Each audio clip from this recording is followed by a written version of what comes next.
Namaste. We'll talk about a few twists today. Some asymmetrical twist and the symmetrical twist. But before we go into the asana, I'd like to talk a little bit about the benefits of twists. There are, I think, 5 different categories of poses: forward bends, back bends, inversions, weight lifting poses, and twists. Twists, I feel, is the category where you can feel the effect instantly. Within 15-30 seconds, you can feel the effect of the pose on your body. And all of us have these natural instincts to kind of twist. And so we do this in the office, right? You get up in the morning, you do this. So twisting the spine is very powerful in terms of how we feel. If you're feeling sleepy, lazy, tired, short breath, you do a twist and you suddenly start feeling energetic. The simple explanation that I understand is the discs in our spine that absorb the shock. There are no veins supplying blood to them, so the only way they get the nutrients, the micronutrients from the blood, is when we move the blood that is around the discs that supplies them the micronutrients and keeps them cushiony and allows them to absorb the shock. However, after a certain time, if you haven't moved the blood around the discs, then there are no more nutrients left in the discs, so they start degenerating and not be healthy. Now think of wringing the cloth. So if you take a piece of cloth, a towel, put it in the water, and then you take it out, and then you twist it in the opposite direction, right?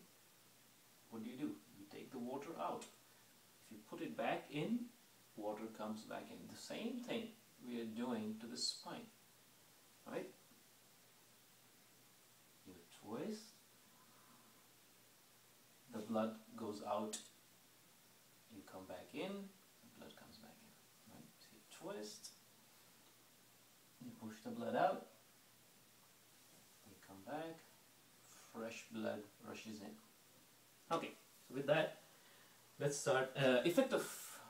One more thing, effect of twist on breathing is something to keep in mind.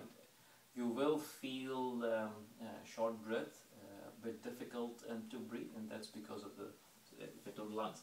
Let's start with a couple of asymmetrical twists. So there is Bharadwajasana. So you start with, say, sitting in Virasana, your heels are out. Then let's go to, say, left side. Now try and sit as straight as you can. So if you need to, you may keep the hand on the floor. Learn to sit straight. You are sitting on left hip and left heel. My right hip is resting on left heel. So you will feel stretch in the left side of your lower body. Okay, now without any leverage, I can twist only so much. So, as in most yoga poses, you generate energy in one part of the body and you take it to the other part of the body. So the way I generate energy in this pose, the way I create leverage, is by putting my right hand on the left knee and pushing it backwards. Okay? So here, that, you see, added to my twist. If you're comfortable, if you can, and bring the left hand from back, put it around right thigh, and there is another leverage. You see, I twisted 5-10 degrees more. So because of these 2 leverages, I could twist more. So your goal is to bring your shoulders perpendicular to hips. Shoulders perpendicular to hips. Again, if you need to, keep this one hand on the floor. That will also give you leverage. If you could, keep one hand on the wall. That will give you leverage, you see. But the idea is to create leverage. You see, without this, I can only twist so much. With one leverage, second leverage, I've added probably 20 degrees of extra twist. Okay, so that's Bharadwajasana, and then you'll do the same on the other side, of course. Another one is Marichayasana, and there are different variations of Marichayasana. Let's try these couple. So left foot under right hip, right foot on the left side of left knee. First, just practice sitting straight. Again, this is asymmetrical pose. So you're going to start feeling some stretch in the lower body.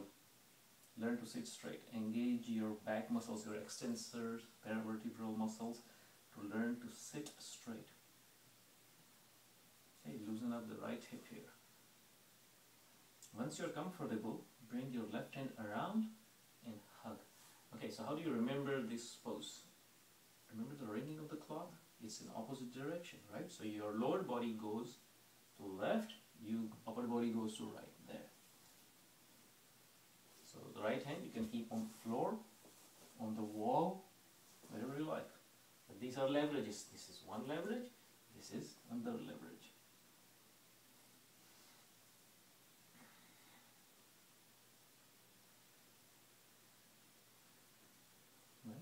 Once you are comfortable here, once the hip joint has loosened up a little bit, you may go a little bit further. Important thing is to bring the shoulder on or ahead of knee. See, shoulder on or ahead of knee, and keep pushing this. So stretch the hip joint a little bit more. Once you can, and don't lift the shoulder up. You don't want any gap between the armpit and the knee. Push it down. If you can, hold the foot. There. So now I have this leverage. My arm is pushing against my leg, and I'm twisting. See there?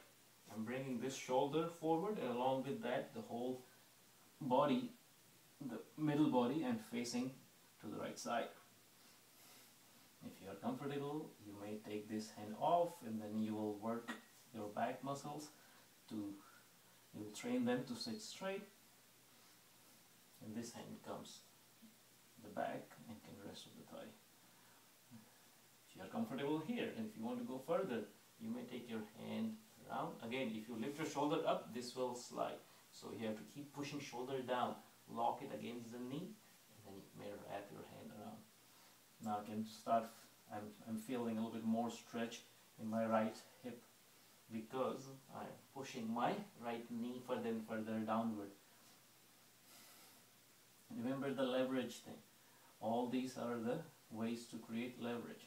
If you are comfortable here and you would like to keep going, you may put your hand under the knee.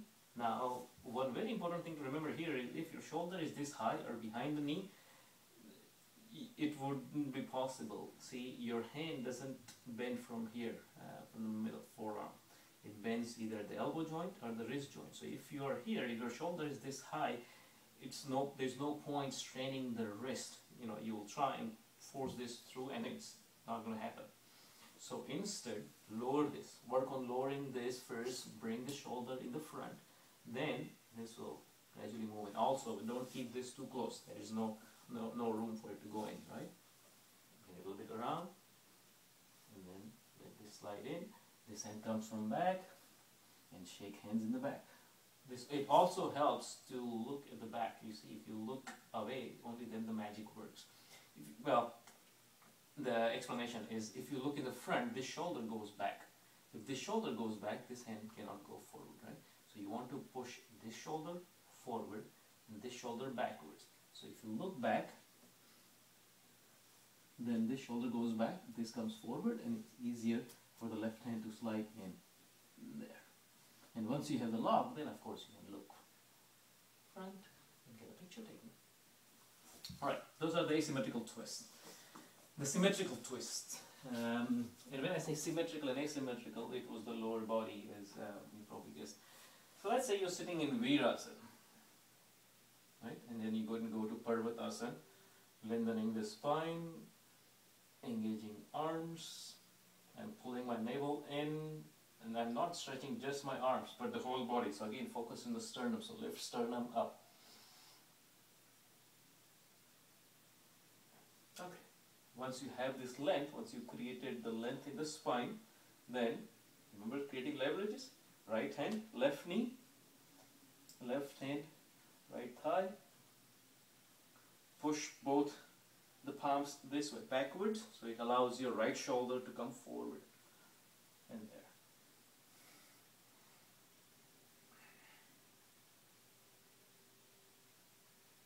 Remember, shoulders perpendicular to hips. That is the principle of twists. And then you'll do the same on the other side, of course.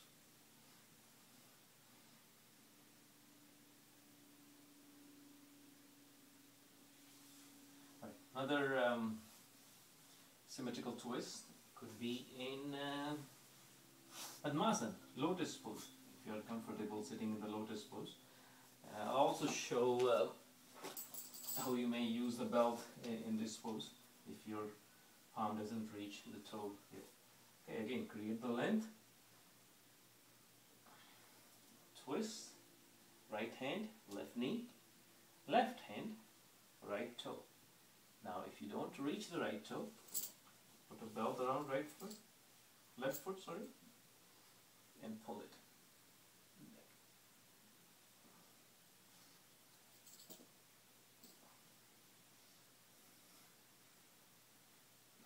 And of course, we can do the other side.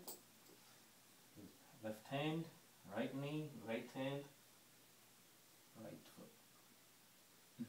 Shoulders perpendicular to hips. I mentioned about the effect of twist on breathing, the instant effect. And you can see it gets a bit difficult to breathe, to talk in twist. Although it's not as restricting as Atkins are for breathing. Alright, so that's in Padmasana, Lotus pose. Finally, I'd like to show one of my favorite recovery poses, the Paschimottanasana, Parivritta Paschimottanasana, twist and rotate, twist or rotation in Western. So leg straight, arm straight, Dandasana. Again, I like to stretch before I bend, elongate, lengthen. Remember the leverages. So I'm going to keep my legs a little bit wider. My right elbow and left palm. Those are the two parts that are going to create leverage. So I'm going to bend. I'm going to lock my right elbow against left knee. And I'm going to push. You see this? I'm going to push this shoulder back. There. This is one leverage. If you're comfortable, you may hold the foot. Left hand comes from up. Either holds the toe or the foot. And twist. Remember to sit with equal weight on both the hips. So don't lean on the right hip only. The two leverages, the elbow and this. Most importantly, the elbow. The more you push the elbow backwards, the more you can come forward or twist. Okay, let me show the other side. This time, left elbow against right knee.